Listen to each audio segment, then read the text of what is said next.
Hi, this is Mike with On a New Tack, and today's feature of the day is the Yanmar engine option.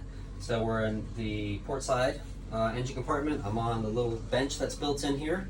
There's a little spot for the tools to sit over here, and this is how the Yanmar fits into the Vision 444.